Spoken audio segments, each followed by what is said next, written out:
Step into video game land. Welcome to Fine Time.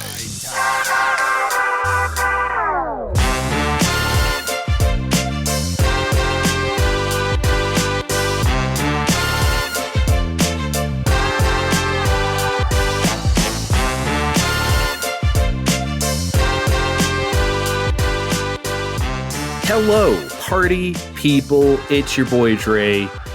It is also my boy Sun because it is hot as fuck outside, Steve. Oh, good. I thought it was only still hot here. It turns out it's still hot by you too. Thank goodness. Well, we cooled off last week. We got it was only 84 last weekend in the mid 80s, right? Now we are back up, crawling back up to close to 100. It's not supposed to break it, but who knows on this crazy planet, huh? See, we cheat out here on East Coast where we do island living. It'll often only be in the mid to late 80s, but then the humidity is always something like 99% or 100%. And it's like, well, of course it's going to, feel greater than 100 after that. Do you want to guess our current humidity here in northern Nevada? Based on other ones you shared, I will say it is 29% humidity right now. 13% you right now. Miserable bastard. But last month when it was like 100 every day for 3 weeks, it was like 8%, 7 or 8%. It was ridiculous. I wonder what that's like. No, I'm not being sarcastic. I really wonder what that's like. It's kind of wonderful, if I'm being honest. Yeah, it's hot, but dry as a bone, dry bones, if you will. Asshole. I'm sorry. Dry asshole. Dry asshole. I like when people make up like fake, because you know how like they really exhausted the options in Mario Kart 8 Deluxe of like the characters because there's just so many. It's like, how about dry baby Daisy, or something like that, or like just making up permutations. Rose gold baby peach. Yeah, rose gold baby dry peach or whatever. Yeah. It's okay. We don't need to fill the screen, I promise. Who even uses I just stick with Wario or Donkey Kong and call it a day, man. I don't have time to to go around. I end up just sticking Shy Guy in the Blue Falcon and hoping for the best. Yeah. But I mean, I love the options, but pick a favorite and stick with it. Anyway, a couple big deals ago, I talked about Baten Kaitos and how much I really enjoyed it. And on that show, I said that I'd give it like an 8 out of 10, not like a 9. No, I changed my mind. By the time I was done, I gave it a 9 out of 10. When I rated it on Blue Sky when I was done, I gave it an A-. I think as that game goes on, it elevates itself to a point where I just didn't remember it being that good. And it is really that good, in my opinion. However, the second half of this HD collection is Baten Kaitos Origins, or Baten Kaitos 2, I guess, in Japan. Steve, did you remember it was called that there? Because I didn't. Baten Kaitos Origins is one of my GameCube blank spots. I have not touched this game. So this was a surprise. Well, if you had touched this game, you would have known because in the intro, it still says Baten Kaitos 2. They didn't bother to change it for us. A New Zealand story, the story of Baten Kaitos 2. Yeah. Oh, man. Toki Tori, the story of Baten Kaitos 3. Yeah, so that's the kind of production we're getting here. This is a much more low budget direct-to-video sequel of Baten Kaitos. And you know what? That's okay. I think I lament the fact on this show sometimes where we don't do the asset reuse stuff anymore. And we should, because even a couple generations ago we did. That's how we got Fallout New Vegas, right? That's how we got so many great games, because they took the thing they did before and spun it into something else, Steve. Hey, Capcom, where's Mega Man 12? They made a whole new art style and engine. We can't talk about that anymore. I'm gonna get caught in lost in the sauce. Yeah. But yeah, and the intro is not this lavish CG thing like it was in the original Baten Kaitos. It's this very I hate to say it, but like Flash animation, that's not even applicable anymore because we don't really have that, but you know what I mean? It seems like something that would intro like a Vanillaware game. It seems like you ever play Muramasa? Yeah. It seems like that, right? Which is not bad, right? There's nothing wrong with that. It's just compared to the first one, where it's clear this is a very high budgeted game. This was not so much. I feel like this was the recoup game. It's like, okay, Baten Kaitos did okay, but so let's make a sequel where you can reuse most of that stuff. Same locales, whatever, make a few new locales and make a new game out of it. And that they did. It takes place 20 years before the original game, and you damn well better remember the plot from the original Baten Kaitos in great detail if you want to get anything out of this. Like, you will recognize the areas because they're basically untouched. If you go to an old area, it's like, okay, that looks exactly the same. But like the seeing characters from the first game as their younger selves, it's like you're not going to remember at least I didn't after 2 years, right? I'm getting a lot more out of the story now playing these games back to back, which I guess is good, right? But at the time, not necessarily so much. Here's the problem with this. It's not the fact that it reuses stuff or that it's lower budget or whatever. That's fine. It's the fact that they made a lot of changes to the game that I feel are what I would call focus group changes. Steve, you remember that Sakurai video from about 6 months ago where he was talking about the committee and how you shouldn't listen to the committee? Yeah. Because that's how you get the most mediocre result. That's Baten Kaitos Origins. Again, it feels like they just sent out surveys. Hey, what would you like to see in a sequel? And all the people who said about the original, it's too slow or the battles take too long or whatever, right? I feel like they pulled only those people and then came up with the result. Okay, we're going to make everything snappy and fast, which in some cases is good. Like, they don't make you climb up and down ladders anymore, or climb into it, dunk, dunk, dunk, dunk. You just fly up or down with your wings of the heart, excuse me.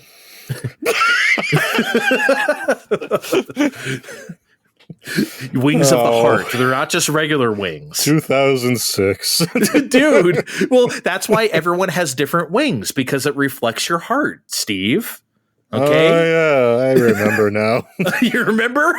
They're wings of the heart, okay? The first day of wing school. Yeah. Oh, I wonder if it's like puberty. I wonder if you get your wings when you hit, a certain age, or... Yeah, then everyone's just embarrassed in health class showing off wings or not showing off wings. Yeah, it's like, oh, my wing. Oh, what happened, honey? My wings came out at school today again. It happens to all the boys. You'll learn to control it, mostly. Okay. A lot of stuff is like very streamlined and sterile and not necessarily for the better. Like, remember when I was talking about the original where you don't earn money from battles? The only way you earn money is by using a camera card on the enemy and taking a picture of them. And then you sell that picture to a vendor, and that's how you get money, including taking pictures of bosses and stuff like that, where you get hella money.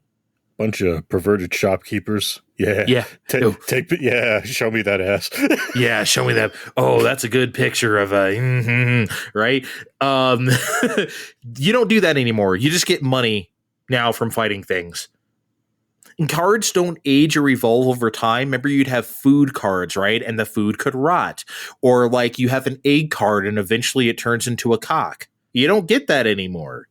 The cards are what they are. And it's like, okay, I realize that, like, sometimes it's just like cooking.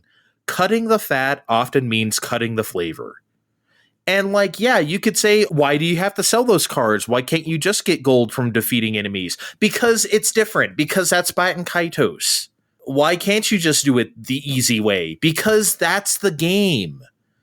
Like... I don't know, man. Do you understand what I mean? Sometimes I feel like people try to streamline things. It's the same thing. It's the same reason why I talked about why I don't use that stuff that they have in modern RPGs, like make the battles faster. Or you get 2 times the experience or 4 times. It's like, no, man, the game is the game for a reason. And that's why I don't like to fuck with that stuff. Yeah, I get it. I mean, maybe like something like just getting money. Okay, fine. I could see that just going in if you kept everything else, but then everything else is really kind of a lot of what, like you just said, what Baten Kaitos is. And then you're really taking that away from, what that experience is. Yeah, that was a Baten Kaitos experience. Love it or hate it. And I get not everyone liked it, but not everything is for everybody, man. Like, I would never sit there and say, like, Baldur's Gate 3 should have, like, this or that. Like, no, man, that's the way that game is. That's the way Dragon's Dogma 2 is. That's the way Octopath Traveler is. You shouldn't change those things that make those things essentially that game. And I feel like Baten Kaitos Origins did that. By the way, at this point, I want to stress, I do actually like this game. I'm not trying to sit here and shit on it and say it's like the worst sequel ever or anything, even though it's what it sounds like. I'm not. I do like this game. It's just its changes make it so far less interesting. And there are no bigger changes than the battle system. Because, man, I don't even know where to begin. So you still use cards and you still use a deck of cards and build a deck of cards, but with none of the personality of the original. Notice I said deck of cards, singular deck of cards and not plural, because instead of building out decks for each individual character, all 3 characters share cards from the same deck. That means there are no more unique attack cards for people. Kallus, you give them the sword cards, or Gabar, you give them the fishing oar cards, right? Or whatever. You don't do that anymore. Now there are just generically light, medium, and heavy attack cards that all the characters can use. And that sucks ass, quite frankly. It was so much fun, Steve, in the original, setting those unique weapons to each character, plus the defense cards, right? Plus the armor and all that stuff, and the food cards. And there's stuff only men can use, only women can use, only magic casters can use, right? In an RPG, right? All those cards existed as well. All that stuff is now at the window. There's no strategy anymore. You don't have to set a goddamn thing. I think that really sucks. All your party members sharing a deck. It just sounds dirty. Yeah, we're all going to on top of not being fun, it just sounds wrong. Yeah, you want to share my deck? We can all use the same deck. It's fine.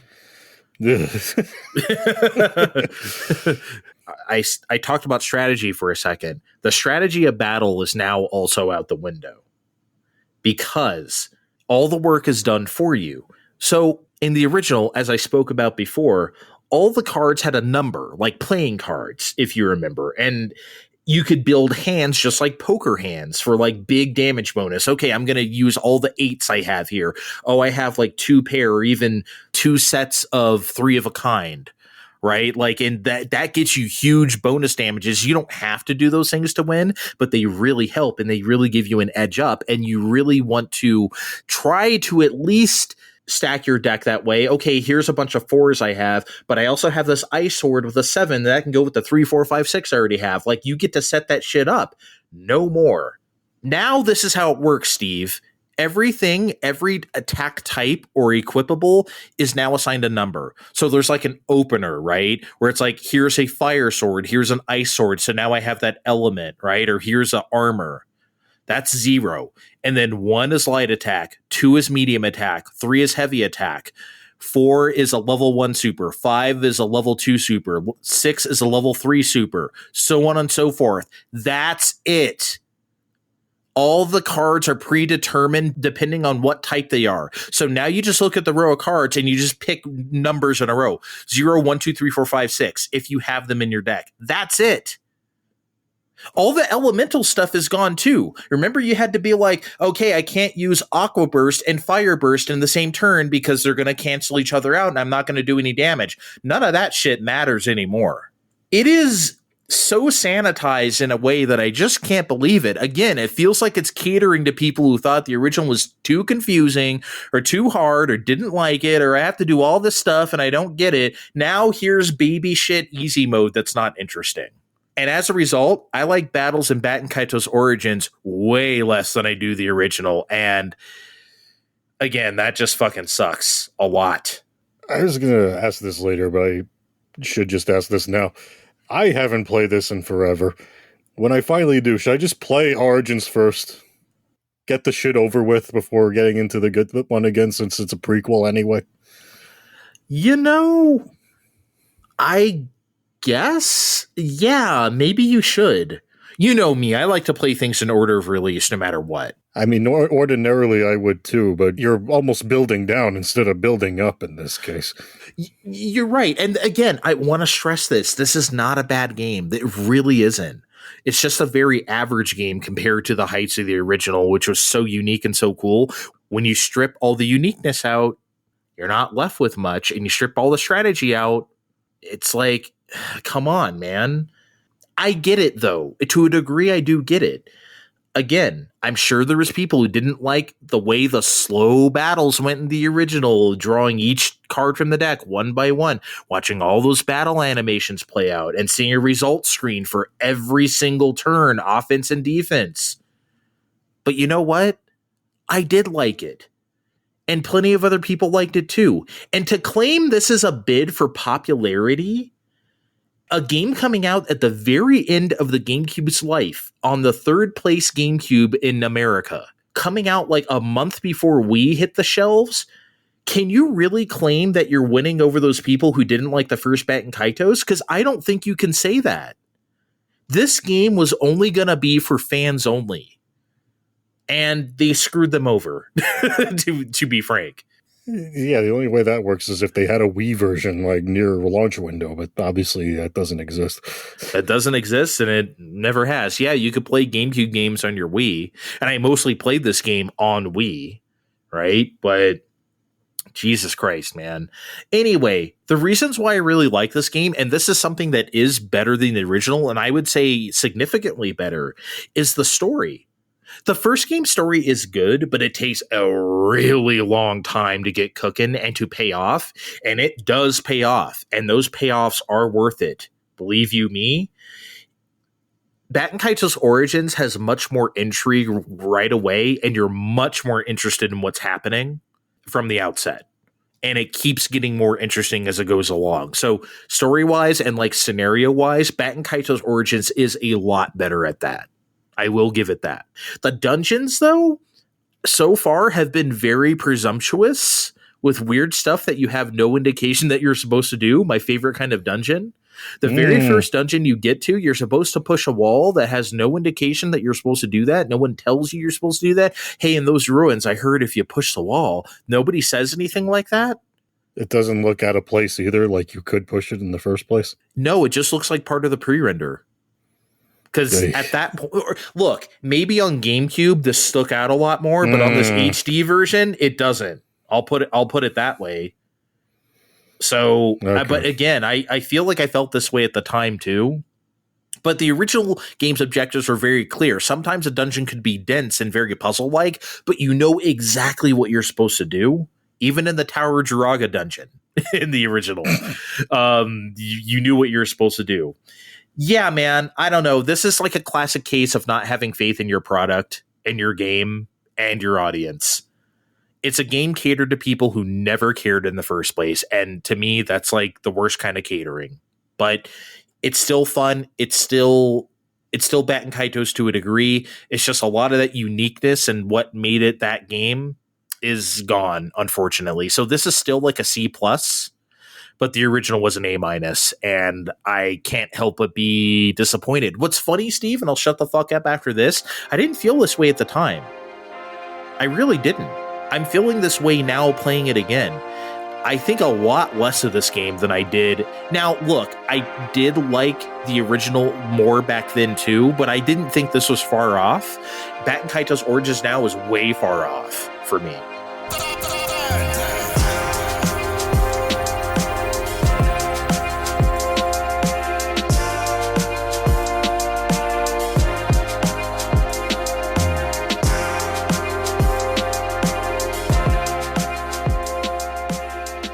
All right, guys, I've been rooting through some more of my sets here, and I guess if I really wanted to be smart, I could say, well, I really wanted to see what the Carbon engine can do, or I want to see if Way Forward can do a thing correct, port a game correctly, but I'm going to be real. I chose today's game, River City Girl Zero, because I haven't talked about the Super Nintendo on the main show in a long ass time, and god damn it, I'm forcing it on you people today. We can talk Super Nintendo. You've been good. You haven't talked Super Nintendo all summer. Anyway, what the fuck is River City Girl Zero? I may or may not have heard of this, or ignored it, or been very mad at it. Depending on who you are on the internet. I think we should tell the people up front that this game is why Way Forward blocked me. If you remember. Was this why? Yeah, it was this one, because I quote tweeted this and I said, "Fuck you for doing this to Kunio-kun." They blocked me. I thought it was the first one they blocked you on. No, it was this. It was this one. Well, anyway, who blocked whom aside?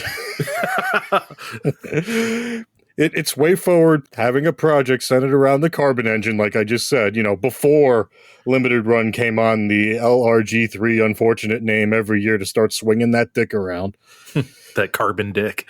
Yeah, namely porting a game that I wouldn't dare pronounce since I'm not taking Japanese on the regular. Can Andre pronounce it without offending all of our listeners? I was going to say, is this my cue? It's called Shin Neketsu Koha Kunio Tachi no Banka. So yeah, we're putting that game on modern platforms.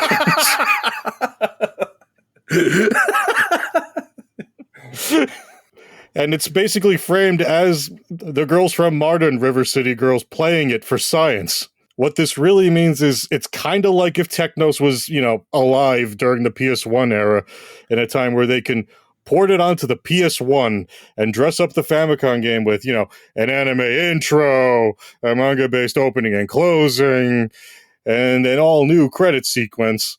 That they've stuck those little flourishes in there, but it's all wrapped around keeping the actual game as is, save for the translations. Yes, even the original credits that I can't read are intact for everyone who loves this conversation. We've been over the past year. Oh, everyone's not getting credited for games properly. Well, here's the original ass credits for you. I didn't know that was the framing. I got to admit, that is kind of clever. Instead of just like slapping the game on and like having it be like that's actually good. I will give them credit for that. I need to talk about translations for a second. I don't want to, but I need to. Okay. There are 2 English translations available on top of all the other ones. There's RCG and original. And neither one conveys what that is. And selecting either one will lock you into it for the duration of the game. So as nice as it would be to, toggle between the two and find out what they did, I had to go on numerous forums and things to find out a real answer that wasn't just a loser at home giving me an answer. Because remember the Unicorn Overlord asshole from when that game came out a few months ago? Mm-hmm. Translation should only be authentic. Just translate everything wrote and nothing else. No flourishes for the audiences you're selling the game to. Nope, no fun allowed. No fun allowed. That's what original is. It reads like an early 2000s, fan translation. It's competent. It does what it's supposed to do. It's fine. It's not Breath of Fire 2, incompetent, but it's so incredibly rigid and literal. You're just sitting there going, we have come such a very far way along in just 20 years of localization. That's what those assholes think they want, though. When they talk about that kind of stuff, they want the most boring, rote, literal translation possible. I played about 20 minutes of it in the original after clearing it in RCG, and it is like, oh my God, so far up your own ass with that. Mm-hmm. But anyway, how is the game that I'm not going to dare pronounce out loud on this show? I already did, so you don't have to. Andre already did. How is the game that we're preserving within the River City Girls Zero shell? It's interesting. It starts with Kudio and Ricky beating up inmates in jail to assert dominance. breaking out of jail and then going to their respective schools to get their uniforms, the source of their power. But more importantly, their girlfriends. The reason why this game was chosen for the project. This is the only game where they're playable. So this is the game we're going to translate. That's not a bad idea, but why were they in jail? Do we know? There's a doppelganger going around like Kunio committing crimes, and they throw him in there. Gotcha. Okay. And it all comes together as you go around. Gotcha. And in case you're not putting all this together on your own, this is not what we're used to in the West. This is a straight beat 'em up.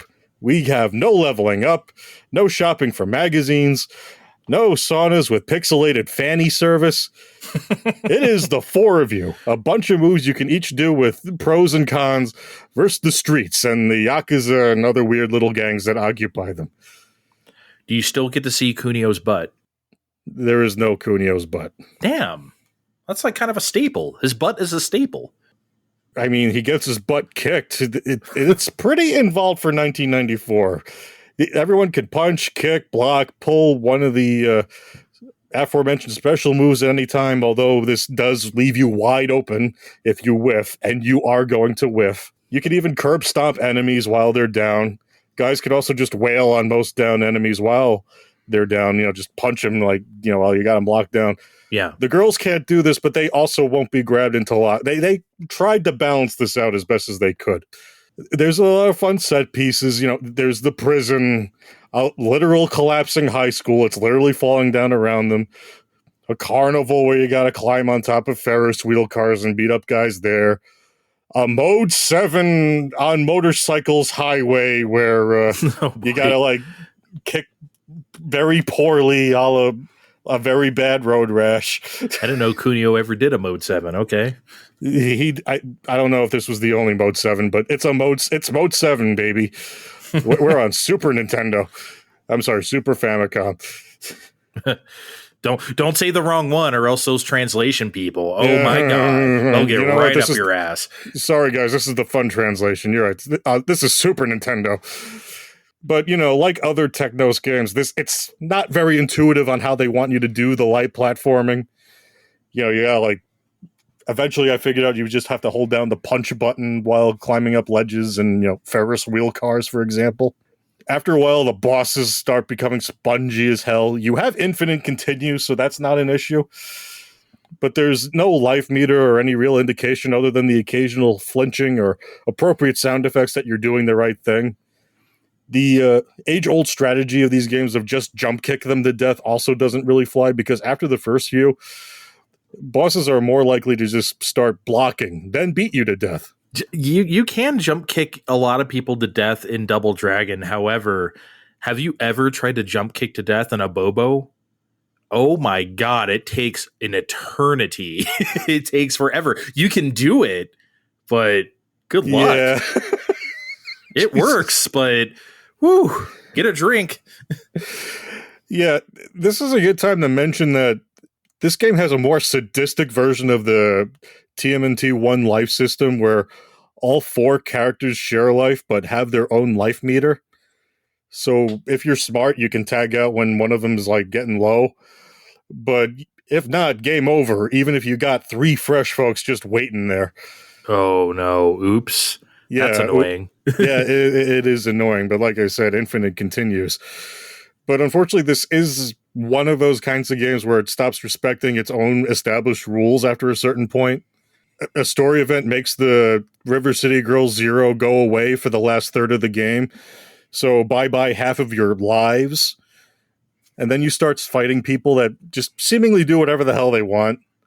There's a tall Donald Trump caricature who just walks around with his hands in his suit pockets, and he just kicks you, and sometimes he just throws you halfway across the room. Oh, okay, I guess that's fair. That's new. And then this really comes to a head with the last boss, who literally brings a gun. Not like Rocksteady and Ninja Turtles Arcade, where he has the machine gun and it tickles a little bit. No, I mean, he shoots once for 90% of your health if you don't jump or dodge just so. It feels very, very spiteful when you. That feels like the last guy in final fight who pulls out the harpoon gun, the guy in the wheelchair. And all of a sudden he's like, okay, I'm going to shoot you, bitch. And it's like, whoa, what happened to my life? Yeah, I guess it is kind of like that, but here it's kind of worse because he just pulls out a gun, just shoots you, and it is a very small window to jump, and you only have Kunio and Ricky, so if he shoots one, you gotta swap out to the other, otherwise he's gonna walk over, punch you, and then that's it. You gotta restart the thing again, and he's gonna do his whole spiel on, I was so close! Ah! Villain must villain. Because villain was villain. I mean, I didn't hate my time here. But, that last bit of the game really makes this tough to recommend. Like I said, it's there's a lot of fun things to do, but it's got a weird price hike because of what they added on. This is for the Super Nintendo or Kunio-kun enthusiasts. I can't just blanket recommend this one. I enjoyed it. You folks at home might, want to do some research of your own. Look at the game. I don't know. Yeah, this sounds like interesting enough. I guess it's funny that we don't really hear about the 16-bit outings nearly as much. I guess it's more of a Famicom thing than the Super Famicom, this series. But did we ever get any here? I know there was like a dodgeball game on Super Nintendo, right? Did we ever get that one? Nope. That is on Nintendo Switch Online, Super Famicom, but we didn't get that one. Yeah, okay. Yeah, I would like to check this out, but, way forward. Maybe if it gets like super duper cheap. All right, we're going to take a break. On the other side of this break, Vin is going to join me real quick to talk about his experience at EVO 2024. Be back in a sec. Fine Time, broadcasting worldwide.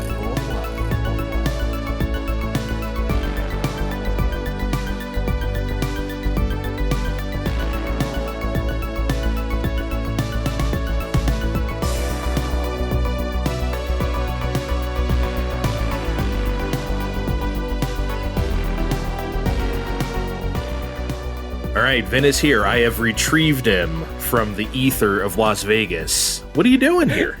The ether? Man, it was really toasty. It was 108 degrees that weekend. It was hot as fuck, Oh, baby. my fucking God. Well, look, up here in northern Nevada, it was, 100 degrees every day, but it wasn't no 118, I'll tell you that much. I mean, Oh my Jesus God. Christ. I've experienced that, though. I've told you, I spent 3 weeks one time in Vegas visiting a friend in late August, early September. This is like 2002.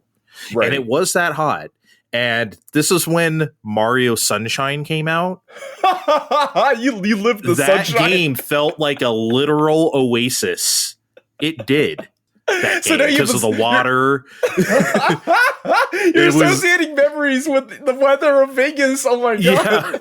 Yeah, I'm imprinting it on Mario Sunshine. Yeah. You got the 4D experience when you play Sunshine via the Nintendo, the 3D All-Stars collection.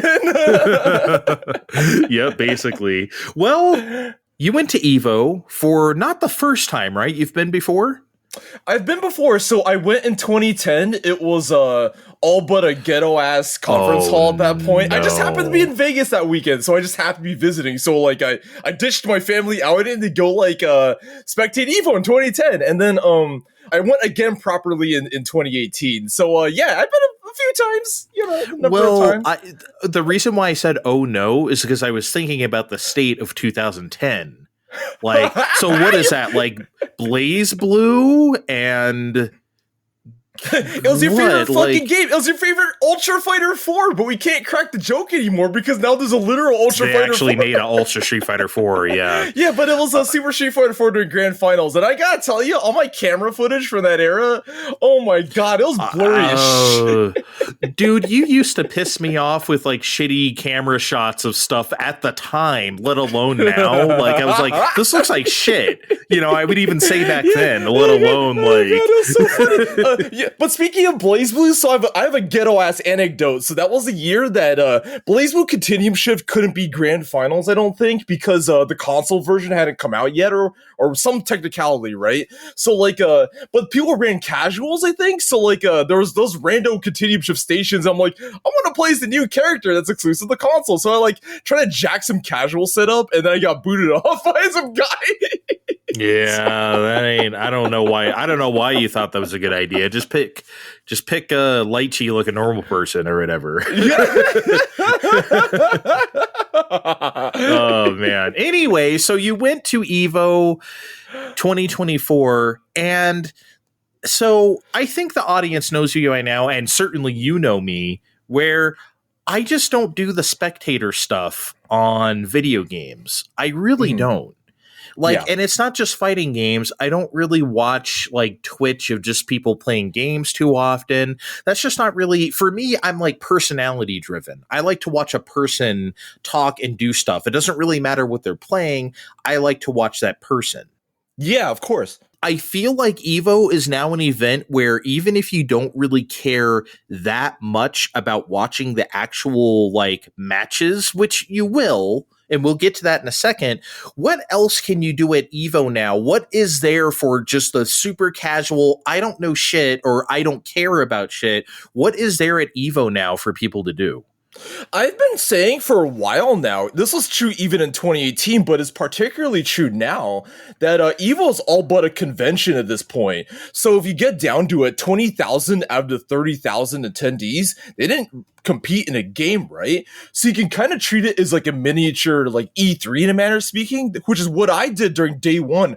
I was just jumping from booth to booth playing like games that hadn't come out yet, right? So I went right to the SNK booth to play the forthcoming city, the Wolves, and it was cool, man. Like I really thoroughly enjoyed like that, like playing all these games, sampling everything.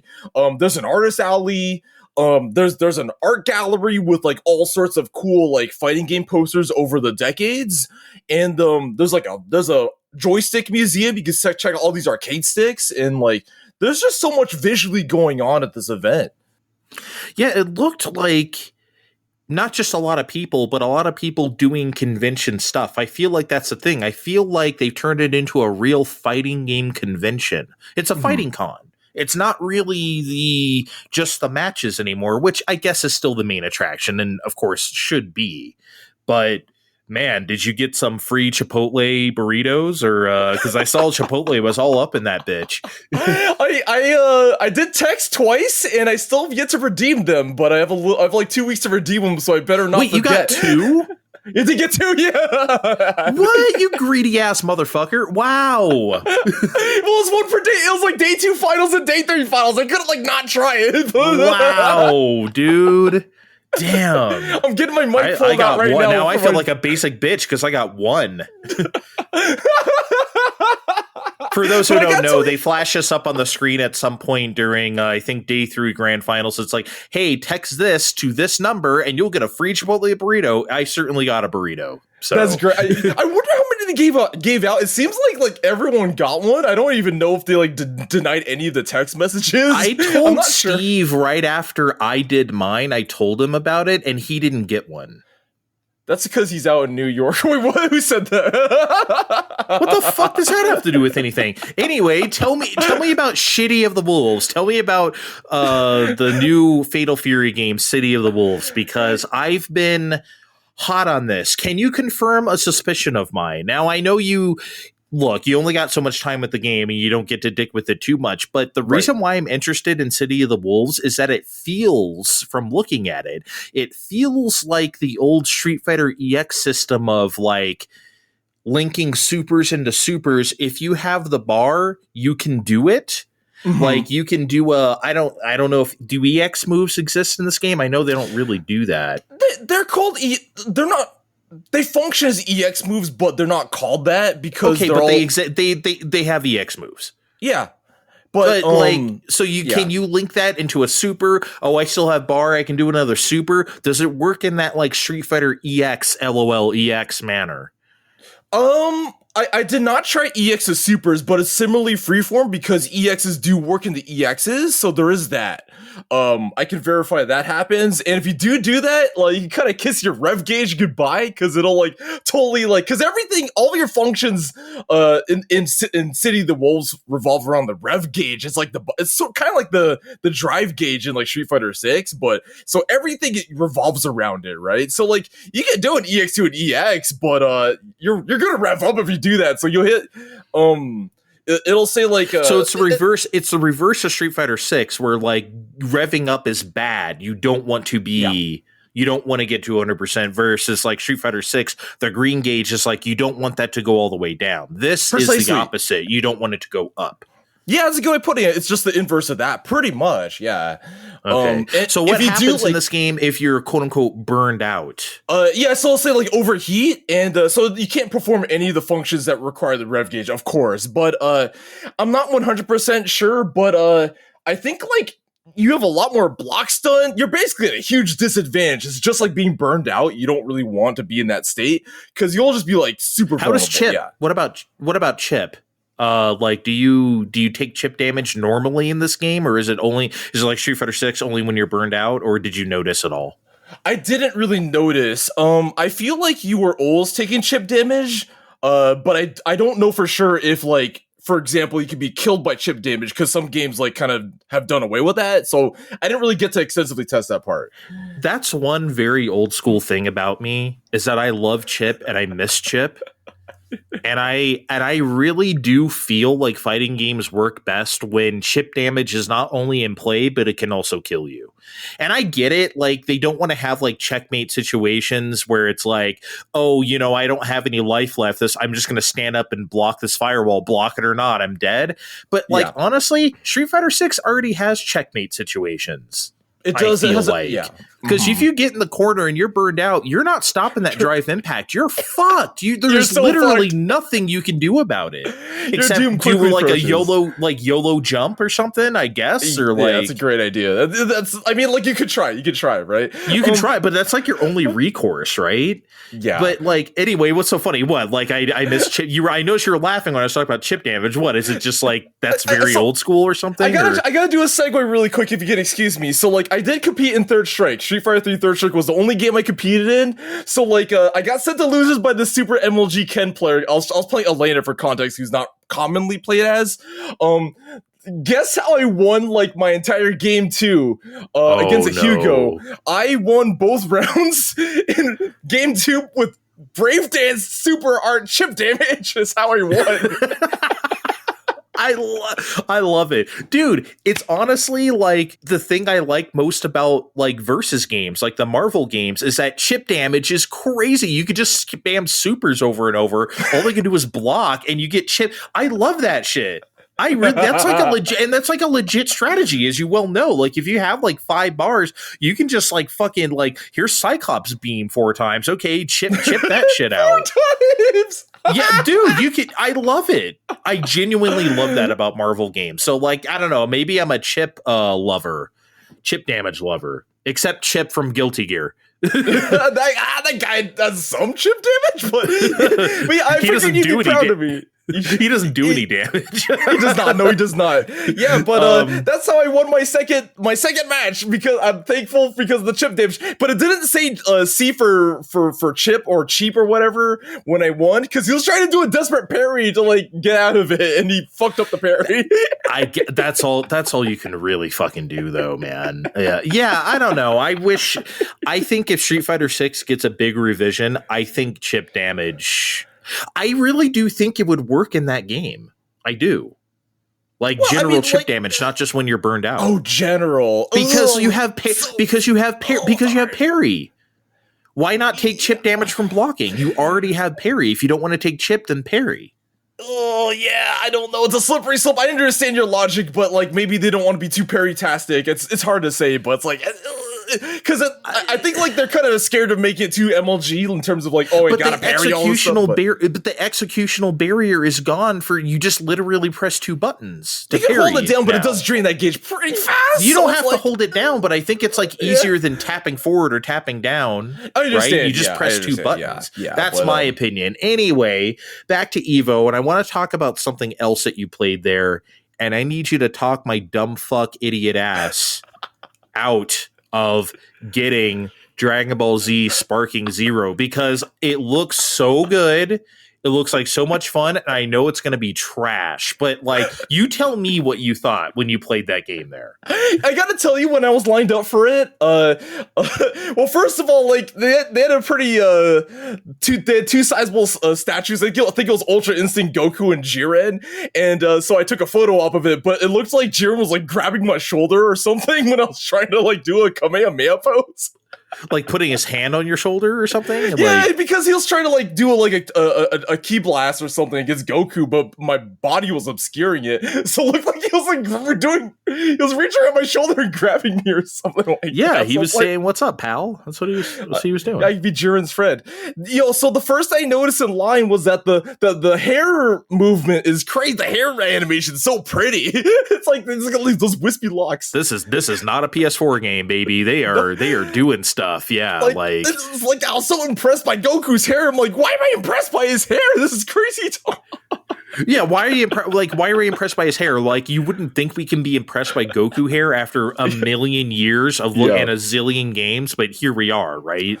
Right. So I actually looked at a little bit of Budokai 3 footage just to like see if I was crazy and imagining like this hair was like godlike. But no, lo and behold, that hair was like PS2 static life, right? So it's like, this is Dog, that game is fucking 3 generations old. Like, yes, of course, it's gonna look like ass. I don't even know why you compared such a thing. Like, what I just wanted to see it, man. I just want to look at it because it's been so long. But like, so this game is really, really cool. Of course, as you can imagine, all the particle effects, like everything that glows, it's like it really immerses you into like the experience of the game. Even though like it is still like the same ghetto ass like sort of arena based anime fighting like shenanigans. So I mean, like you just mash the buttons and you'll just like auto combo, you'll just like chase him in auto combo or like whatever, but the fan service is really there. So I chose a team of like Piccolo, like adult Gohan, and Beerus for some reason. I'm like, I don't know why these 3 guys are ganging up on like Vegeta for some reason, but it's like really funny.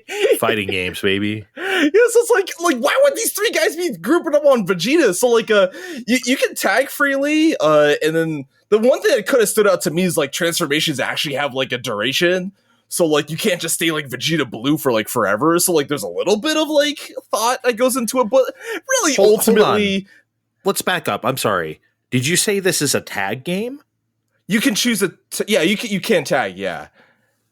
This is a 3-on-3 fighting game. Well, like, I was only fighting Vegeta by himself, but I think... Oh. Like, in the demo, like, it was just Vegeta that I was fighting against. But I don't think you have to play with 3. I think you could just choose one. I don't think you have to like opt to do that. So it's like Capcom versus SNK 2 where you can pick 1, 2, or 3 people and then ratio them out. Is it like that? It was not ratio based. It was just simply just picking it. I think there were even power. So I think it was just like you can choose backup characters to tag into if you want to. But I think you share a life bar, I think, if I'm not totally mistaken. So okay. It was kind of a weird tag, but it was kind of strangely implemented. But like, it seemed like more of just optional fan service. So I mean, that was kind of curious, but it's not like I didn't really like test the mechanics. So if you really wanted to be like Trunks and like future Trunks, and like, you know, have some sort of weird like dream team of things that aren't possible, I guess it's cool to have like, now I'm tagging out, now I have the sword, bitch, or something, I guess.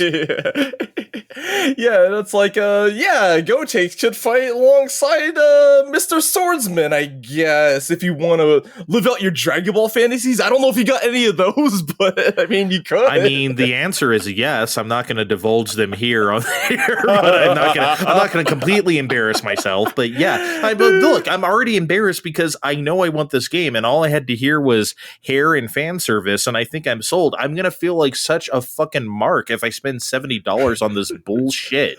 I know it's going to play like fuck, and I know it's going to piss me off, but look at it. Nothing you've said today has made my fears go away, so I think I'm just gonna have to bite the bullet and feel like an asshole.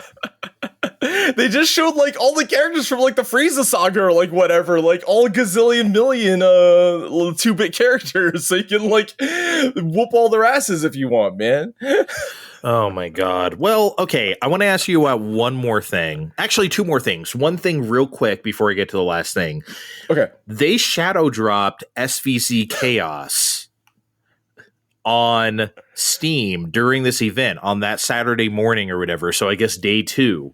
Yes, and also SNK changed their booth at Evo to reflect this fact. So like they could have shadow dropped it on the Friday and then had the booth there, right? No, man, they went all the way. So like, can you tell me what you thought, like the difference? You saw the SNK booth on Friday, right? When Yes, you get back on Saturday, were you like, what the fuck? Or like, dude, it was crazy because like I went on Friday because it was literally just City of the Wolves, right? So like I went there on day 1 so I could take a picture next to the Terry and hotel roof standees or whatever, so I could get my inflatable cheer stick, right? Which is actually just a beer bottle, but like, so that was my priority. It was all about City of the Wolves. So like on Saturday I watched King of Fighters 15's grand finals, and something about Evo is that they always have announcements before or after every single grand final. So like the announcements are actually a big draw, right? So then like they showed like the Vice of Mature Trail. I'm like, okay, whatever, they had just shown that on Friday. Then they like showed SVC Chaos like out of nowhere, and like I lost my mind. I'm like, why is this game back? Like this game is so ghetto. Why is it back?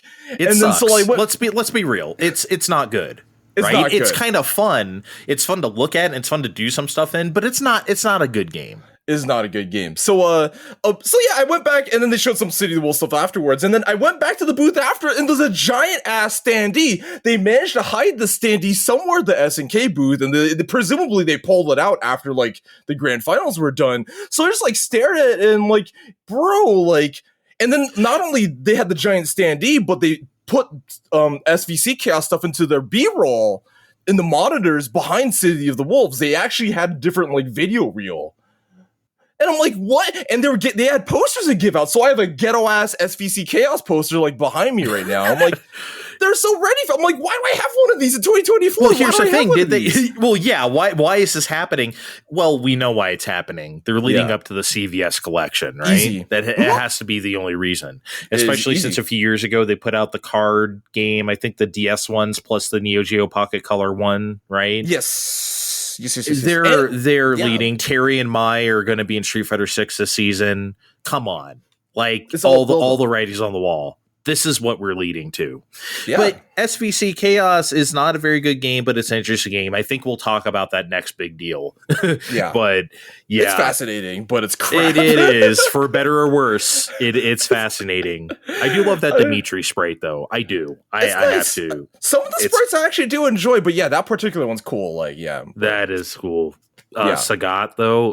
Ugh. Yuck. He's so hunched over, he looks like the Hunchback of Notre Dame or something.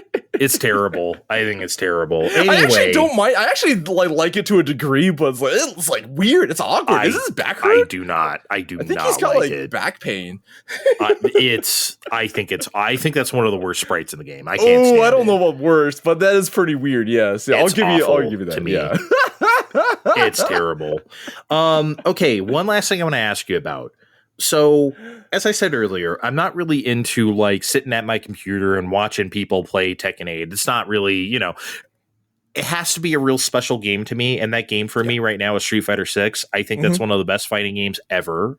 And I think it's infinitely playable. And I like to see people play it because it's that cool. Right. I don't really feel I love Tekken 8 too. And I didn't really watch that stuff. Right. Interesting. Yeah. It's not really. I mean, I watched like some of the last match. I think we were watching that Nina Cook. And I forgot who was playing. Oh, she was whooping ass. Arslan Ash whooped some ass. Yeah, that was fun, right? Yeah, I get to see a Dragunov because nobody wanted to see Dragunov mirrors because that was boring as hell. Yeah, for those who don't know, everyone just picks Dragunov, and yeah, it's obnoxious. But Nina actually won the Tekken 8. Yeah, fancy that. Nina Williams herself playing Tekken 8, the real person, Nina Williams. Yeah, literally Nina. But I want to ask you about the crowd because there were some hype moments. You went to all the grand finals, most of them? Or? Most. Yeah. Okay. Did you go to Mortal 1 Combat?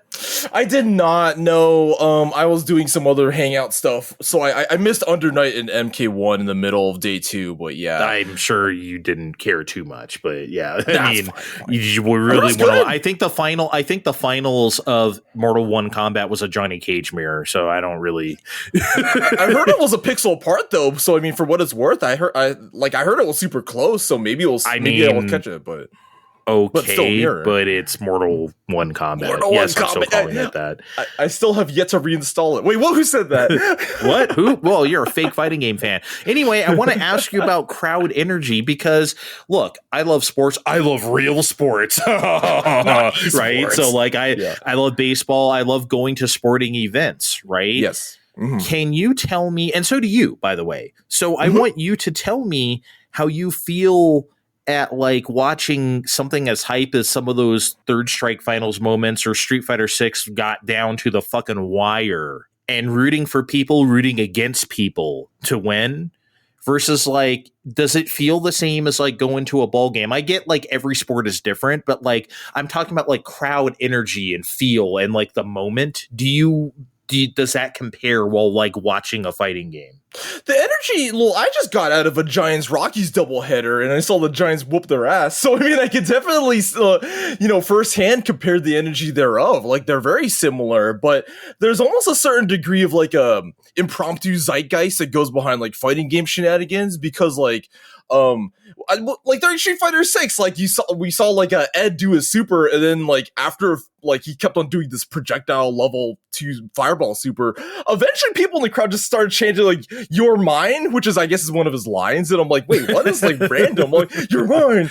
So like there's certain like shenanigans that just kind of happen, whereas like maybe baseball is a little less impromptu in that regard. So I mean that sort of energy. So the amount of energy is like the same, right?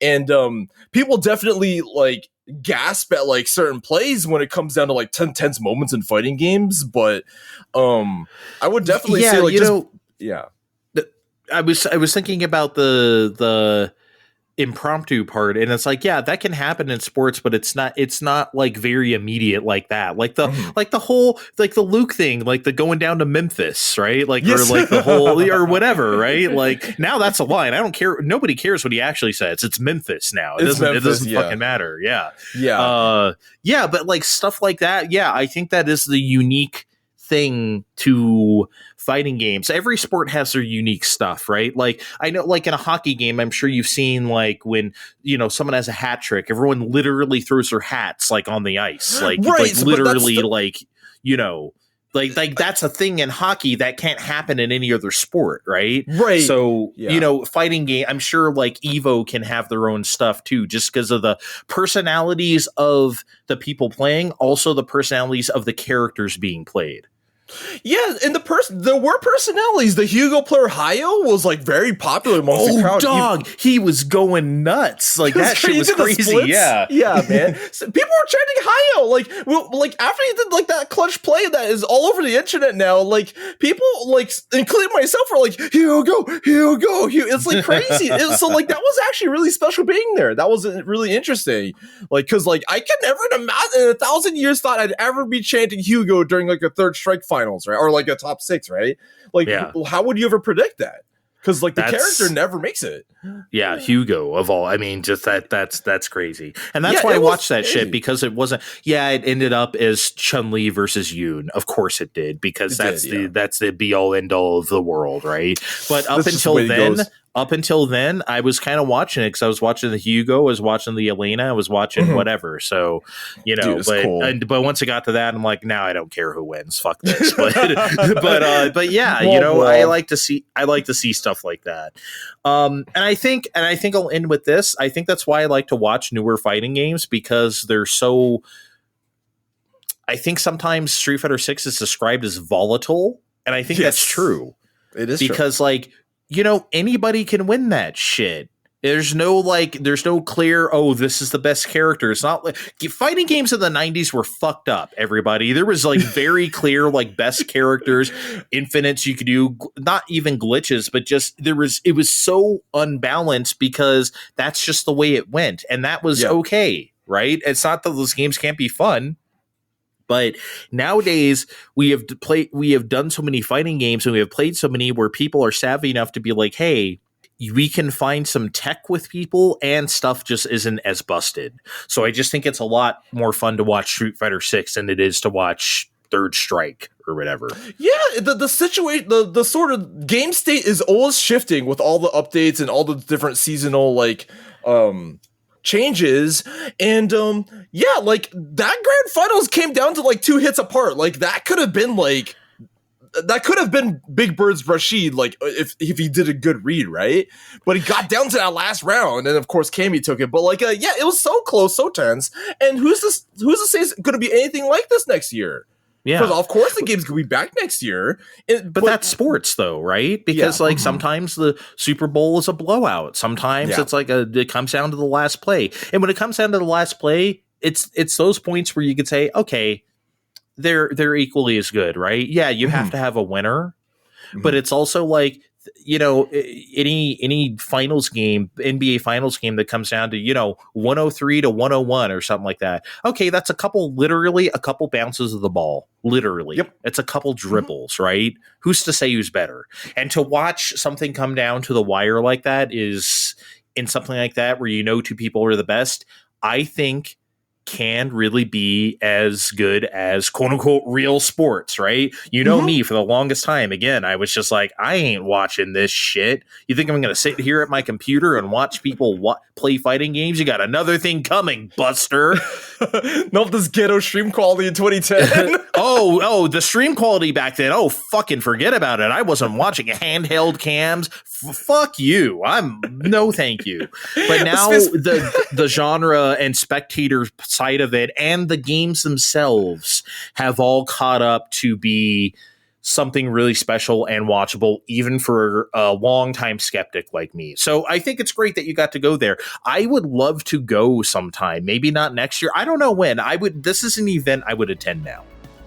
You would get mileage out of it for sure, you know, just checking the sights and sounds, and man, there's just so many booths. I didn't get to do everything. I wish I could have spent more time in that arcade, but I barely got to play in there. I didn't get to spend as much time in the artist alley as I wanted, so it's just, I couldn't cover. I think I would, because I would want to watch less stuff, right? Yeah, so like, you know me, like I would probably want to spend more time there, and that's great that now we have the option, versus like the other times you'd have to just show up and watch. Anyway, then, thanks for joining me for this. Thanks for talking about EVO. We will be right back. You're in line for one more Fine Time.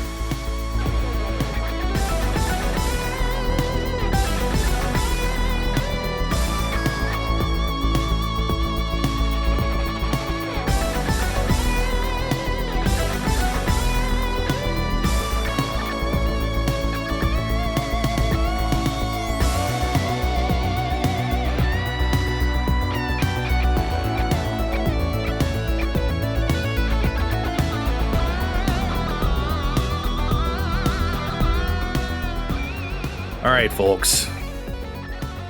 Thanks again to Vin for talking EVO with us. But now, Steve, we need to have an impromptu 2 fat guy session. We're going to have actually 2 sessions, but this is session number 1.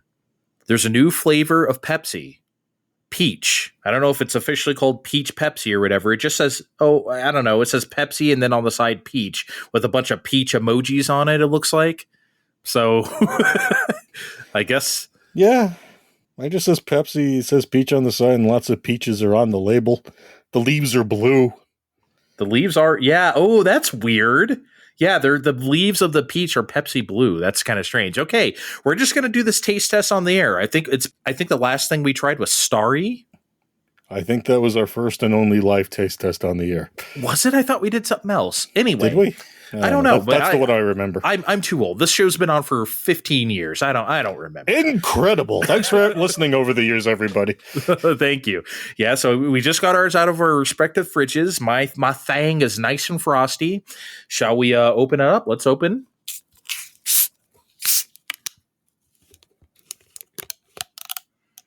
All right. Doesn't smell like peach.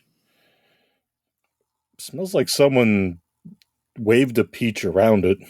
I don't even smell that much, but I have a shitty sense of smell. Okay, you want to have a sip? All right, let's go. Cheers.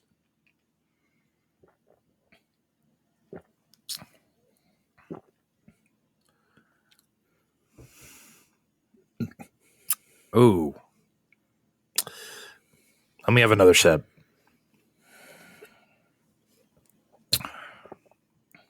Oh, no. I feel bad aftertaste. You know, I was about to disagree with you on the first sip, but then the second one is... Oh my God, it's still with me, Andre. yeah, I can still taste it too. Yeah, it's a weird aftertaste. I'm not digging it. Let me have a little. It's not terrific. It's not great. It's not great. It's not as offensive as I thought this was going to be going in, but I wouldn't. You showed me pictures of the 12 packs next to Pepsi Lime, which they finally caught up to Coke on that. Remember that nonsense from 20 years ago? I liked it. It was okay. But I'm glad I didn't have to stoop to getting a 12-pack, because then I'd have to, pretend this is okay. Be like, hey, guys, while I'm grilling outside, who wants a Peach Pepsi? Please drink the Peach Pepsi. Otherwise, I got to use it to clean the toilet. Just let it foam up in there. Yeah, this is kind of a miss from Pepsi. Usually I like Pepsi flavors. Obviously I like cherry Pepsi. I've liked other recent flavors that they've had that are weird, like even the vanilla one. When they remember they did Pepsi Vanilla after Vanilla Coke. Remember that shit? I never cared for vanilla sodas in the first place. I know who they were going for with that. They were going after my mother. She loves those, the vanilla sodas, the root beers. But I was never a fan.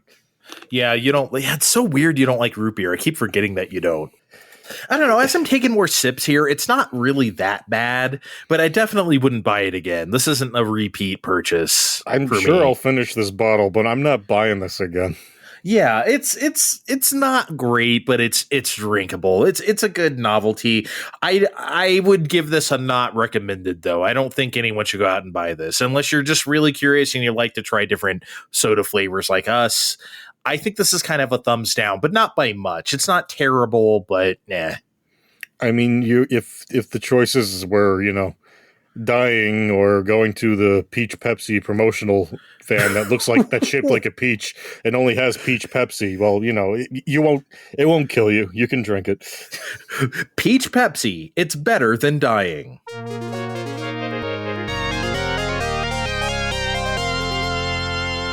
So, you guys, after 2 seasons on Paramount Plus, the Halo series has been officially canceled, saying Paramount Plus can confirm that Halo will not move forward with a 3rd season on the service.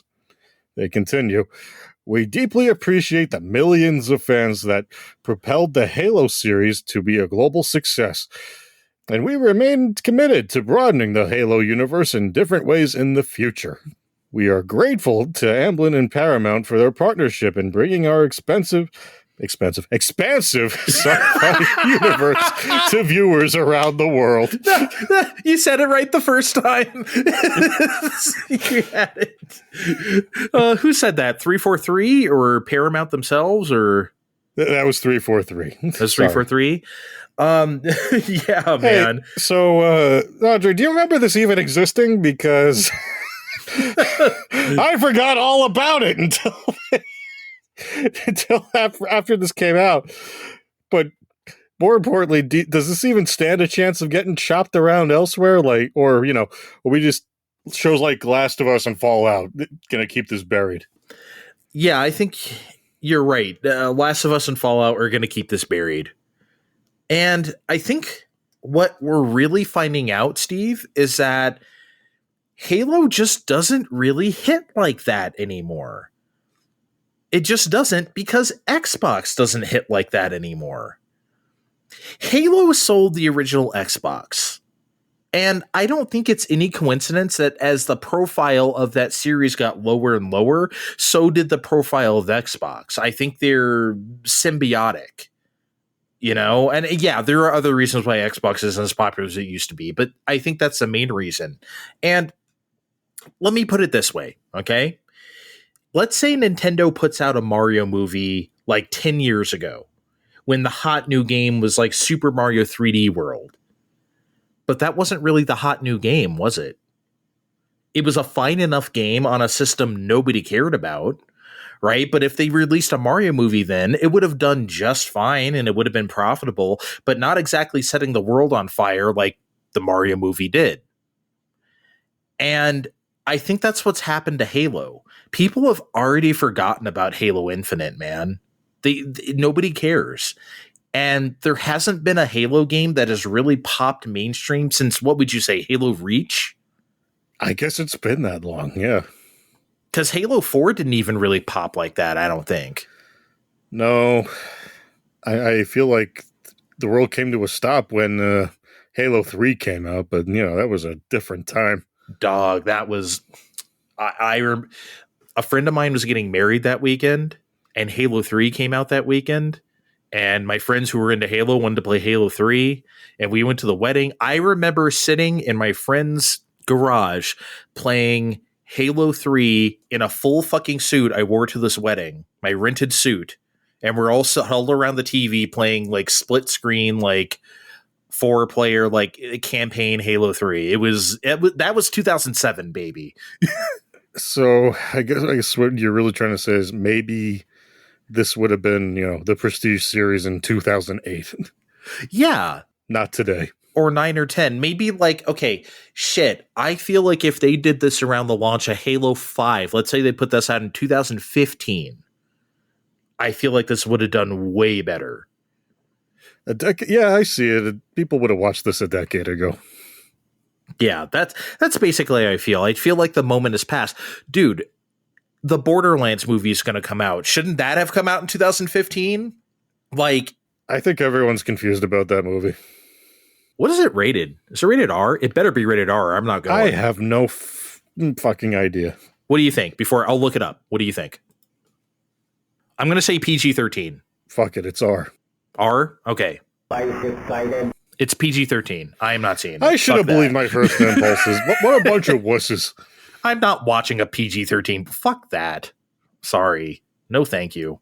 I'm just trying to get the bad memory of the Monster Hunter movie out of my head still. I never saw it, but I just remember seeing the trailers and no one understood what that was. That came out like during lockdown, right? Didn't that come out like... Yeah, either during lockdown or a year after lockdown, they just snuck it in there. Like, if there was a movie to hope everyone forgot about and never release, it was that, but they put it out. At least the Uncharted movie was a success. It made money. I mean, I can't believe it did. I feel like people just showed up to see Tom Holland, though. I don't think they actually care about Uncharted. To be fair, we don't really care about Uncharted, and we're a video game podcast. All right, Steve. Grasshopper Manufacturer had one of their little directs or whatever they're calling them today as of this recording. And if you remember how wacky the last one was, you remember that shit? That shit was insane. I also remember they didn't show any video games on there, so we didn't cover it on our show. No, and it came out way too late. Remember, we're sitting around at the recording deck here. We sure okay. were. It's like, yeah. And it's like, okay, it's delayed, I guess. And it's like, fuck it. Just go to bed. I'll edit the show. If there's anything in there pertinent, I'll tack it in at the end by myself. There's nothing really that pertinent. There wasn't a whole lot of game announcement stuff that was pertinent here. They mostly just talked about Shadows of the Dam Hella Remastered, which is a fantastic name for a remaster. Shinji Mikami joined Suda51 on this presentation. So there's only one thing on my mind. Killer fucking 7, baby. The game they wrote together and they produced together at Capcom when Shinji Mikami was at Capcom. And they showed a segment where a fan asked them about Killer 7. Would there ever be a sequel, whatever? And Suda51 had a very interesting answer that I did not expect. He said, rather than a sequel, I would love to do Killer 7 Complete Edition because we had to cut 2/3 of the plot. Oh. 2/3? Steve, you've played this game, right? Yeah, I don't remember it being unfinished. Dog. And it's like it's like a 15 to 20 hour game. And there's cutscenes that are so, for the time. It's a very bizarre game. And it's like cutscenes on top of cutscenes, which is because it's mostly a story game. It's not an action game. It's kind of a interactive sort of point and click, very, very fancy point and click where you shoot some stuff sometimes. It's kind of what Killer 7 is. It's very hard to describe without actually playing it. So it's story, man, and you get a lot of it. He had 2/3 of it that he had to cut.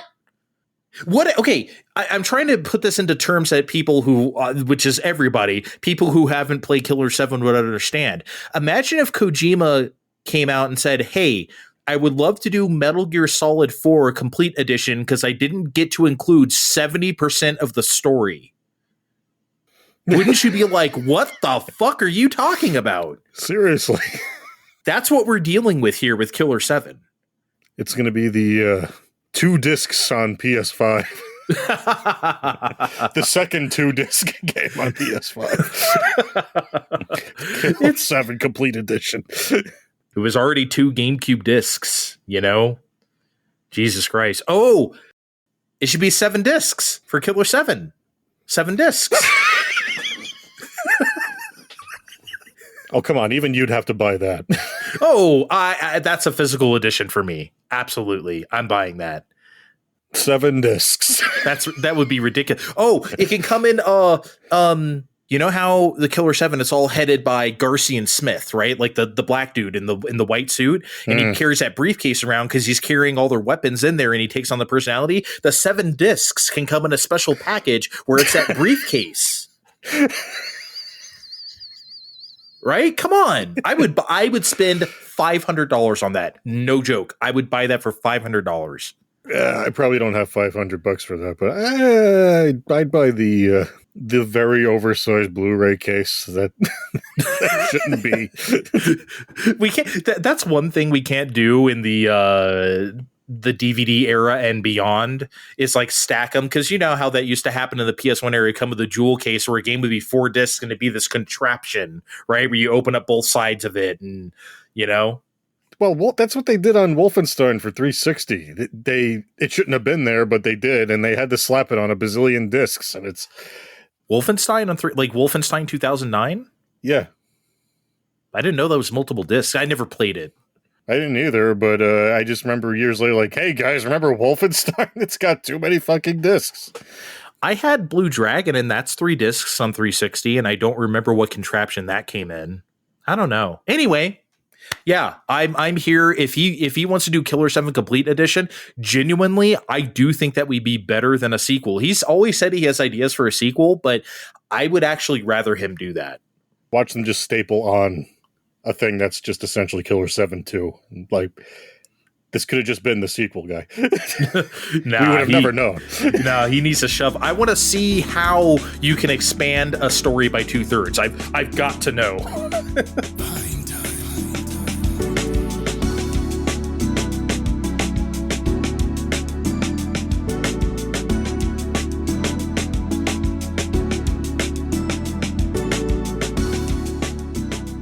All right, Steve, we're going to talk about our favorite thing again. More layoffs in the industry. Fuck.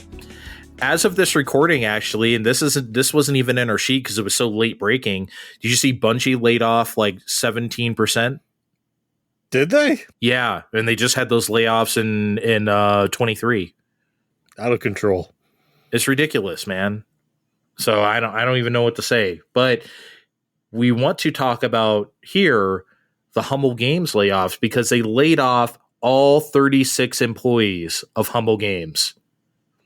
They insist they're still going to be publishing games, but and the games they have produced under that label have been Slay the Spire, Forager, Wandersong. Hey, Steve, I've heard of some of those quite a bit. The internet loves Slay the Spire. The internet won't shut the fuck up about Slay the Spire. And I've heard of Forager and Wandersong as well. I've spent way too much time in Forager. Okay, see? So like... And yes, I love Wandersong. Everyone should play Wandersong. So you're a fan here. This fucking... I'm running out of things to say. This fucking sucks, yes. But like... Jesus Christ, man. This is like... What matters anymore? I'll let you speak first.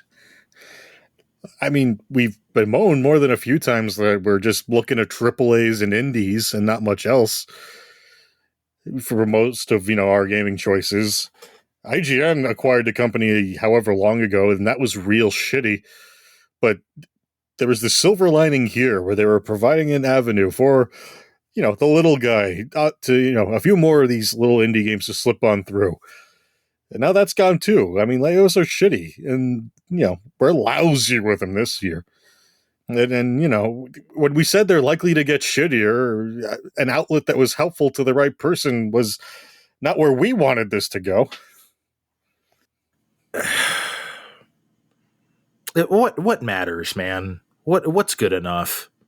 What's good enough for these assholes anymore? Now it's not good enough to have several known indie games in a space where no matter how big or small you are, how much marketing you don't have, the indie space is pretty volatile. You either catch on or you don't. You have the audience that you have.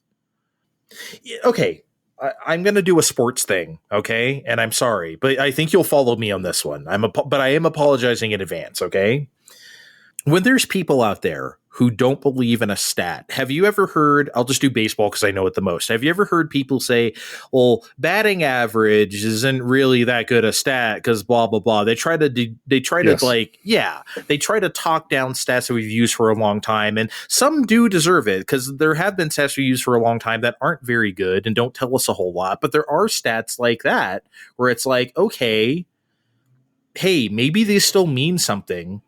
So when anybody tries to talk down a stat that I think means something, like batting average with runners in scoring position, right? Some people think that means nothing. It's just a coincidence. Some people think that's like sort of a clutch. Hey, this guy hits like 350 with the bases loaded or something. And then people are like, that's just whatever, right? And I believe in stats like that. So here's what I do to those people. I say, okay, where do I have to put the number so you believe in the stat? How many times does someone have to do something before you believe it's ability and not luck? What do I have to do? If he batted 500 with runners in scoring position, is that good enough for you? What if he batted 750, right? And they might be like, oh, that's ridiculous. No one will bat 750. Okay, fine. Yeah, that's ridiculous. But what would I have to set that at to get you to believe? That's what I want to do to these companies who shut down indies like this and see no value in it. I want to know what their number is. Maybe not literally a number in this case, but like, what would these indies had to have done? What would Humble Games had to have done more than they already did for you to be satisfied with it? Because Steve, I think the answer is nothing. I really think the answer is nothing. If this isn't good enough for them, nothing will ever be good enough for them. Look, I'll be the first one to say Wandersong and Forager are fairly niche titles, but Andre, everyone that plays Slay the Spire will not shut the fuck up about Slay the Spire. Mm-hmm. It sold a bazillion copies all over the place, across all the consoles. If that's not good enough for you, nothing is. They will just never care, man. They'll never see the value in games like that. They will never care. The only way to be truly safe in this industry is to be as independent as possible.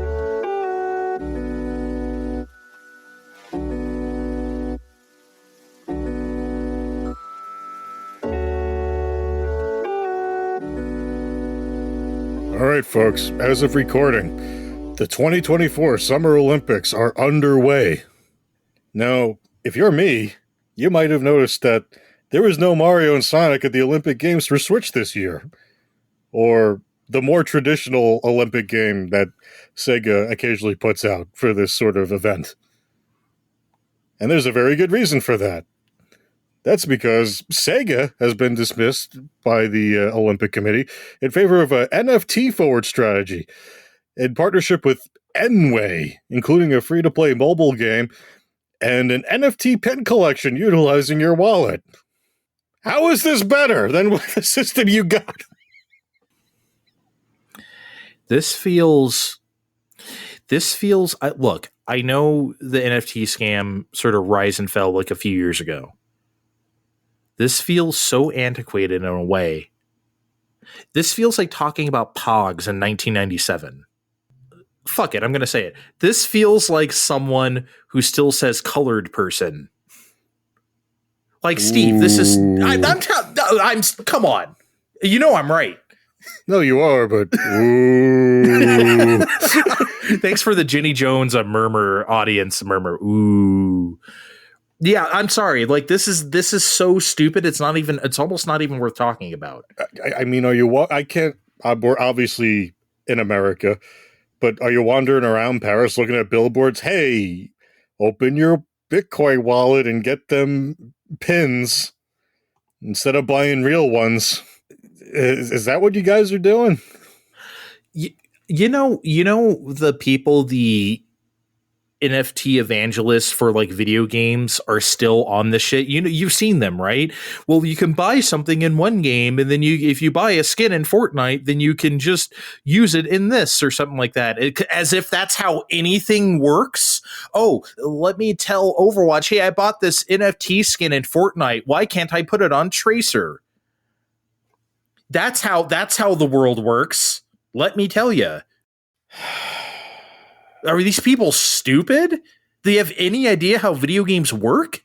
I don't know what they're doing. I don't know how the Olympic Committee signed off on it. Like, were they really that lucrative of a deal? I mean, they probably Olympics are planned years and years in advance. They probably made this deal when NFTs were hot, and you have to carry that out.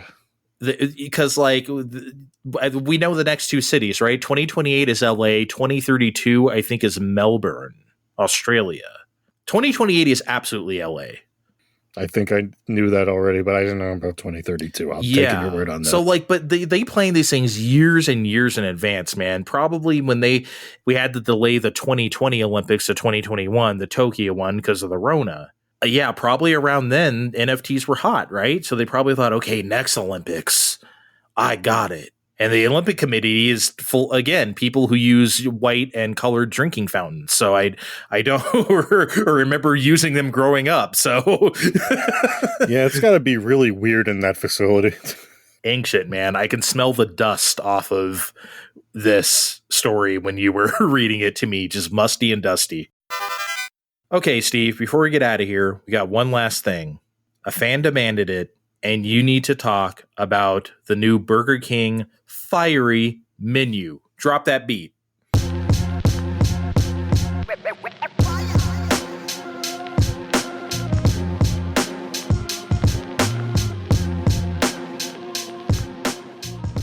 Folks, against my better judgment, and with the help of a handful of app deals, I have tried the entire BK fiery menu in hopes it would sort of harken back to the Angry Whopper times. Does it do that for me? The short answer is, no it doesn't. To have a longer answer, we'd have to start at the beginning. Because I guess it's been about a month or so since we put out our discontinued fast food episode. Thanks for listening to that. I mean, someone out there did. Because in the following weeks, Arby's brought back the potato cakes, and McDonald's is testing out what sort of sounds like a successor to the Arch Deluxe. But then, 2 a.m. one night, when the dog needed a tinkle, I find a very aggravating tweet from Burger King. A fiery menu. A lot of fiery things in a chart, because everyone loves charts and lists. Fiery Whopper, fiery chicken sandwich, fiery Sprite. In the spirit of the chart, we're going to go in the order from least to most spicy, as proclaimed by Burger King. And at the bottom would be the fiery Sprite. Andre, I'm not going to sugarcoat this for you. This is nasty. You ever make the strawberry Sprite in the freestyle that's everywhere now? No, it's nothing like that at all. It's like drinking a glob of carbonated strawberry syrup that somebody waved a pepper over. It's not spicy. It's on the bottom of the chart, so I don't think it's supposed to be either. It's not refreshing at all. It's not. I'm going to finish this Peach Pepsi here. I mean, I'm not going to like it, but I think if I had to taste the fiery Sprite earlier in the episode, I would still be tasting it now. This is a thick soda. Ew. Yeah, I don't want to use that, but it's thick. I need you people to keep that in the back of your head for later. It's just a bad time overall. Which brings us to the fiery mozzarella fries. Burger King brought back non-fiery versions of these a little while ago. They weren't very good because they run them in a low-power microwave instead of frying them. This is the same, except now they're red on the outside. You know, to denote fieriness. But I think this somehow makes them even drier, somehow. we got fiery chicken fries. People love these things. I'm pretty indifferent to them on the whole, but does making these fiery make them better? Making them fiery made them different. I don't know about making them better. I mean, they were okay. I'm pretty as unenthused for them as I was before. I mean, if you love the chicken fries already, you'll probably like the fiery chicken fries. They're pretty inoffensive. And now we go to the fiery Whopper. Man, trying this, there's a word that I would use to tell you people how this makes me feel. It makes me feel displeased. Yeah, that's it. It makes me feel I'm very displeased with the fiery Whopper. Now, what makes this fiery? Not much. Supposedly there's pepper jack on there. Could have fooled me. And there's a fiery seasoned bacon, but I think that's about the same as their regular bacon. Then there's the fiery sauce. If you were around for our discontinued fast food show, you might recall Angry Sauce was hot sauce and mayo. Simple but effective, and it was a good blend to go with the pickled jalapenos. Fiery sauce is just a bizarrely sweet, tangy mayo. Almost like they based it off the Sprite. Like, not literally, it doesn't taste like it, but it's more sweet than spicy. It's not fiery at all. And there's no pickled jalapenos on this thing. You're dealing with this paste of a condiment on a so-so Whopper that's already missing a good chunk of the other components because they got rid of pickles, they got rid of onions because they really want you to taste the fiery things that really aren't. I don't know. They get a little closer to the point with the fiery chicken sandwich, and it's so close to being the savior of this menu. It falls a little bit short due to the base material. Burger King was one of the original people to go after Popeyes when they were making the premium chicken sandwiches. And it was good, but a lot of the times the chicken was noticeably shorter than the bun, causing everything to sort of slide about the place. So when you're using the same jack and bacon and fiery sauce as the Whopper, and the sauce is making everything slide all over the goddamn place, it puts a little bit of a damper on the experience. And it's a little bit sad because there is a fiery glaze on the chicken to set it apart from their usual chicken. This was actually a complaint I had with premium chicken sandwiches as a whole, where the only differences between the regular and the spicy would just be the sauce. Here there's actually a sort of spicy chicken, so that's like the one plus. This whole thing is a gamble. You can get in, a chicken sandwich off the beaten path here that's different from the other ones, or you could just get a mess, and I'm not inclined to keep gambling for that one. So, and that's the end of the chart, and I'm sure at least one of you are like, but Steve, I want to try this disaster for myself. And I'm going to help you save some money because conveniently left off the chart, you can get a fiery crispy wrap. It's right there on the menu. You're not like doing some secret shit like go In-N-Out where they use the same glaze as the sandwich chicken, and it comes with the royal sauce they usually use on the chicken sandwiches instead of the thick fiery paste. So for like $2.99, you can go, you know what? This was okay, instead of doing the bullshit I did. The choice is yours, kids. Don't make the mistakes I did.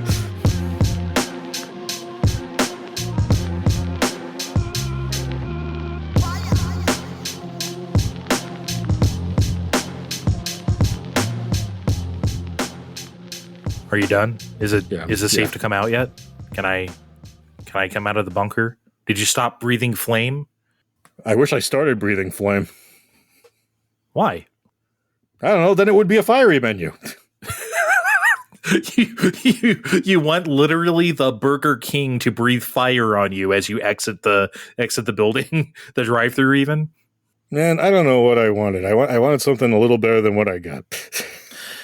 I hear you. I wanted to hear most about the spicy Sprite. I don't know what it's actually called. Fiery Sprite? It's a fiery strawberry Sprite. You look at the small print and it's like spicy strawberry puree Sprite. Ooh. But it's not I don't know, man. Okay. I'm if anything, because you know me, I don't really like Burger King to begin with, but if I was going to try anything, it would have been the spicy Sprite, and it doesn't seem like I need to bother. I still might try it just to piss myself off, but who knows? All right. We've talked enough food and video games. Should we get the fuck out of here? We might as well. All right. Well, thanks for joining us. Thanks for rating and reviewing us. Please continue to do that on Apple Podcasts, on Spotify, YouTube, wherever you listen to Find Time. That would be great if you could do that for us. Check us out on Superpod Network and check the description of this podcast for our links on social media, including Find Time Podcast on Twitter. We'll see you next time. Bye. We'll catch you next time. This has been Find Time.